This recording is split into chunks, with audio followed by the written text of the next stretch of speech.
Israel के लिए सबसे बड़ा झटका यह है कि जिस यहिया सिनवार ने उनके होश उड़ा रखे हैं वो इजराइल की फौज की वजह से ही जिंदा है, क्योंकि इजराइल की फौज ने ही एक खतरनाक बीमारी से उसे बचाया था, जबकि उसके दिमाग में एक ट्यूमर उसकी जान लेने के करीब था। ये उस वक्त की बात है जब यहिया सिनवार इजराइल की जेल में बंद था। 1988 में इजराइल के 2 फौजियों के अपहरण के मामले में उसे पकड़ा गया था। वो इजराइल की जेल में ही था जब उसे ब्रेन ट्यूमर हो गया था, लेकिन इजराइल की सेना ने उसके इलाज का पूरा इंतजाम किया और सर्जरी के जरिए उसके ट्यूमर का इलाज करवाया, और उसी सर्जरी की वजह से यहिया सिनवार की जान बच पाई। लेकिन इजराइल की फौज की परेशानी यह है कि वही यहिया सिनवार अब उनका सबसे बड़ा दुश्मन बना हुआ और उसे ढूंढने में वो दिन रात एक कर रहे हैं। मतलब जिस यहिया की जान खुद इजराइल की फौज ने बचाई, उसी यहिया सिनवार ने उन्हें सबसे बड़ा जख्म दे दिया।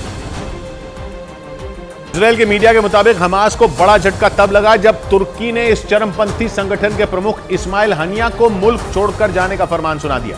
हालांकि इससे पहले यह दावा किया जा रहा था कि हनिया लंबे वक्त से कतर में रह रहा है। लेकिन इजराइल के अखबार द टाइम्स ऑफ इजराइल ने दावा किया कि वो पश्चिम एशिया के देश कतर में नहीं था, बल्कि वो लंबे समय से अपने परिवार के साथ तुर्की में रह रहा था। दावा यह भी है कि 7 अक्टूबर को हमास के इजराइल के हमले के दौरान भी इस्माइल हनिया तुर्की में ही था और वहीं से हमास के हमले पर नजर बनाए हुए था। लेकिन इजराइल के साथ जारी इस जंग में हमास को बड़ा झटका तब लगा जब तुर्की ने इस्माइल हनिया को देश छोड़ने का फरमान जारी कर दिया, जबकि तुर्की इस जंग में फिलिस्तीन के समर्थन में खड़ा है और वो गाजा पट्टी पर हवाई हमले रोकने के लिए इजराइल पर दबाव बनाने में जुटा है।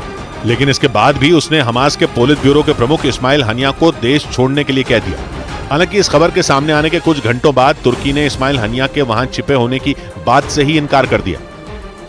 इस्माइल हनिया फिलिस्तीन के चरमपंथी संगठन हमास का सबसे बड़ा चेहरा है। हमास पर पूरी तरह हनिया का ही कंट्रोल है और आरोप है कि उसके ही इशारे पर इजराइल पर 7 अक्टूबर को सबसे बड़ा हमला किया गया था, जिसके बाद से इजराइल और हमास जंग के मैदान में डटे हैं, जिसमें हजारों लोगों की जान जा चुकी है। लेकिन इसके बाद भी हमास घुटने टेकने के लिए तैयार नहीं है। दावा किया जा रहा है कि इसके पीछे हमास के मुखिया इस्माइल हनिया का ही दिमाग है। एक रिपोर्ट के मुताबिक 1962 में इस्माइल हनिया का जन्म गाजा पट्टी के एक शरणार्थी शिविर में हुआ था और वो पढ़ाई के दौरान ही हमास से जुड़ गया था। 1980 में हनिया इजराइल के खिलाफ आंदोलन का प्रमुख चेहरा बनकर उभरा था। 2006 में हुए चुनाव में हमास ने फिलिस्तीन में सबसे ज्यादा सीटें जीती थी, जिसके बाद राष्ट्रपति महमूद अब्बास ने इस्माइल हनिया को प्रधानमंत्री बना दिया था। लेकिन 1 साल बाद हमास ने पूरी गाजा पट्टी पर कब्जा कर लिया था।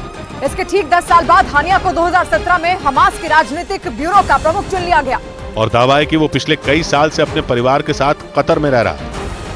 हिजबुल्लाह से लोहा ले रहे इजराइल ने साफ कर दिया कि अगर ये जंग तेज हुई तो सिर्फ हिजबुल्लाह पर नहीं बल्कि लेबनान पर भी इजराइल के हमले होंगे। पिछले करीब 10 दिनों से हिजबुल्लाह रुक कर इजराइल पर मिसाइलें दाग रहा है। हालांकि हिजबुल्लाह को जवाब देने में इजराइल की फौज भी पीछे नहीं है। लेबनान से लगने वाली इजराइल की उत्तरी सीमा लगातार जंग का मैदान बनी हुई है। वहां ताबड़तोड़ हो रही बमबारी और मिसाइल हमलों की वजह से दहशत का माहौल बना हुआ है। इसीलिए अब इजराइल के प्रधानमंत्री बेंजामिन नेतन्याहू ने बड़ा दांव चल दिया। उन्होंने हिजबुल्लाह पर दबाव बनाने के लिए लेबनान को बड़ी चेतावनी दे दी। लेबनान को साफ कहा गया कि अगर हिजबुल्लाह के हमले नहीं रुके तो अंजाम लेबनान को भुगतना पड़ेगा। यानी हिजबुल्लाह को काबू करने का काम नेतन्याहू ने लेबनान को दे दिया। लेबनान को सीधी धमकी दे दी गई कि अगर हिजबुल्लाह के कदम ना रुके तो जंग लेबनान से लड़ी जाएगी। इजराइल लगातार दावा कर रहा है कि वो हमास और हिजबुल्लाह से एक साथ जंग लड़ने के लिए पूरी तरह तैयार है। इजराइल ने सिर्फ जबानी हमले नहीं किए बल्कि हिजबुल्लाह पर ताबड़तोड़ बमबारी भी की। खबर है कि इजराइल के हमलों में लेबनान की कई चौकियां तबाह हो गई और इन हमलों के साथ ही इजराइल ने लेबनान और हिजबुल्लाह दोनों को सख्त चेतावनी दे दी। इजराइल के साथ हिजबुल्लाह की लड़ाई रुक कर 7 अक्टूबर के बाद से ही जारी है, लेकिन अब इजराइल ने इस लड़ाई को एक बड़ी जंग के तौर पर लड़ना शुरू कर दिया। इसीलिए उत्तरी इजराइल का बड़ा इलाका खाली करा लिया गया। खबर है कि लेबनान सीमा पर लगने वाले 28 गांवों को खाली करने का आदेश दिया जा चुका है। ये इलाका लेबनान और इजराइल की सीमा पर करीब 5 किलोमीटर का है। इतना बड़ा इलाका खाली कराने का मतलब साफ है कि इजराइल अपनी उत्तरी सीमा पर किसी बड़े ऑपरेशन की तैयारी कर चुका है। उसकी योजना सिर्फ गाजा में घुसकर हमास का सफाया करने की नहीं है, बल्कि लेबनान में बैठे हिजबुल्लाह का भी अंत करने की है।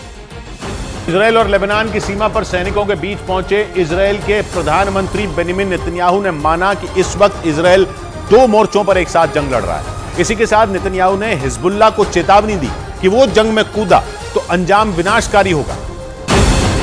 क्योंकि इजराइल के साथ साथ उसके दोस्त अमेरिका समेत कई देश हिजबुल्लाह पर टूट पड़ेंगे और तब तक उसके ठिकानों पर बम बरसाते रहेंगे जब तक हिजबुल्लाह का नामो निशान न मिट जाए।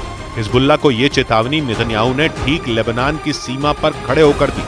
वो वहां हिजबुल्लाह के लड़ाकों से मोर्चा ले रहे इजराइल के जवानों से मिलने पहुंचे थे।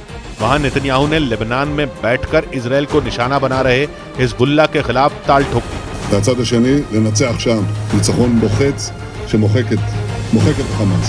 हालांकि नेतन्याहू ने यह भी माना कि ये इजराइल के लिए करो या मरो की लड़ाई है, क्योंकि इजराइल को एक साथ दो मोर्चों पर लड़ाई लड़नी पड़ रही है। एक तरफ हमास गाजा पट्टी से उसकी सेना को निशाना बना रहा है तो दूसरी तरफ हिजबुल्लाह ने उसकी उत्तरी सीमा को बमों और रॉकेटों की मार से दहला रखा है। हिजबुल्लाह दावा कर रहा है कि वो भी हमास और इजराइल की जंग में उतर चुका है, यानी वो हमास के साथ कंधे से कंधा मिलाकर लड़ने के लिए पूरी तरह तैयार हो चुका है। हिजबुल्लाह के इस दावे के बाद माना जा रहा है कि आने वाले दिनों में उसके हमले भी इजराइल पर बढ़ सकते हैं, क्योंकि अब तक हिजबुल्लाह इजराइल की उत्तरी सीमा पर रुक रुक कर हमले बोल रहा है, यानी वो ऐसे हमले करके सिर्फ ये दिखाना चाहता है कि वो हमास के साथ खड़ा है। लेकिन अगर हिजबुल्लाह अब ये दावा कर रहा है कि वो भी जंग में कूद चुका है तो फिर ये इजराइल के लिए किसी बड़ी मुसीबत से कम नहीं है, क्योंकि जंग में उतरने के बाद हिजबुल्लाह इजराइल से टक्कर लेने में अपनी पूरी ताकत झोंक सकता है। और ऊपर से उसे ईरान का पूरा समर्थन हासिल है। ईरान से उसे पैसों से लेकर हथियार तक मिलते हैं, जिसका सीधा मतलब ये कि अगर हिजबुल्लाह जंग में उतरा तो ये माना जा सकता है कि ईरान भी जंग में कूद चुका है। इसी वजह से हिजबुल्लाह की जंग में उतरने की धमकी ने इजराइल समेत उसके मददगारों की चिंता बढ़ा दी है। खबर है कि इजराइल के खिलाफ ईरान ने ऑपरेशन शील्ड 9 एक्टिव कर दिया, जिसके तहत इजराइल पर 9 बटालियन, 9 हथियार और 9 फ्रंट से जोरदार हमले की तैयारी की गई। बताया गया कि इस ऑपरेशन को सफल बनाने के लिए ईरान ने अपने खतरनाक लड़ाकों को इजराइल में कहर बरपाने की जिम्मेदारी सौंप दी और हथियारों की बड़ी खेप इकट्ठा करने में जुट गया, ताकि कट्टर दुश्मन इजराइल पर ऐसे ताकतवर हमले किए जा सकें जिनसे इजराइल की सेना घुटनों पर आ जाए। खबर के मुताबिक ईरान ने अपने जिस ऑपरेशन शील्ड 9 को एक्टिव किया उसमें 9 खूंखार लड़ाकों के गुटों को इजराइल के खिलाफ कहर बरपाने की जिम्मेदारी सौंपी गई, जिसमें ऐसे लड़ाके शामिल बताए गए जिन्हें मौत बांटने के लिए ही जाना जाता है। इतना ही नहीं, कहा जा रहा है कि इजराइल पर हमले के लिए ईरान अपनी खतरनाक मिसाइलों का भी बड़े पैमाने पर इस्तेमाल कर सकता है। ऑपरेशन शील्ड 9 के तहत ईरान इजराइल पर भीषण हमले का कोई मौका नहीं छोड़ना चाहता। बताया गया कि इसलिए वो इजराइल के विरोध में खड़े लोगों को अपने साथ जोड़ने में जुट गया, ताकि इजराइल को भारी से भारी नुकसान पहुंचाया जा सके। दावा किया गया कि ईरान समर्थित लड़ाकों का पहला लक्ष्य इजराइल की संसद हो सकती है। कहा जा रहा है कि ईरान ऑपरेशन शील्ड 9 को कई चरणों में शुरू करेगा, जिसके लिए उसने यरूशलेम से लेकर तेल अवीव तक तबाही मचाने का खतरनाक प्लान तैयार कर लिया। खबर के मुताबिक इसी कड़ी में ईरान ने लेबनान के चरमपंथी संगठन हिजबुल्लाह के लड़ाकों को हमले की जिम्मेदारी सौंप दी, जो अब बहुत जल्द उनके एक इशारे पर इजराइल को सुलगाना शुरू कर सकते हैं। और उनके निशाने पर इजराइल की संसद से लेकर वहां की सुप्रीम कोर्ट, सेना का मुख्यालय और इजराइल के प्रधानमंत्री का कार्यालय भी हो सकता है। अमेरिका ने ईरान पर हमास के पीछे छिपकर जंग लड़ने का आरोप लगा दिया। इजराइल के अखबार द टाइम्स ऑफ इजराइल के मुताबिक अमेरिका के विदेश मंत्री एंटनी ब्लिंकन ने ईरान को इजराइल से दूर रहने की चेतावनी दे डाली और एक बार फिर बता दिया कि अगर उसके दोस्त इजराइल पर आंच भी आई तो अंजाम बहुत भयानक होंगे। हमास और इजराइल के बीच जंग शुरू होने के बाद से ही अमेरिका हर तरीके की मदद इजराइल को भेज रहा है। इजराइल की सेना की मदद के लिए अमेरिका ने अपना जंगी जहाज तक भेज दिया।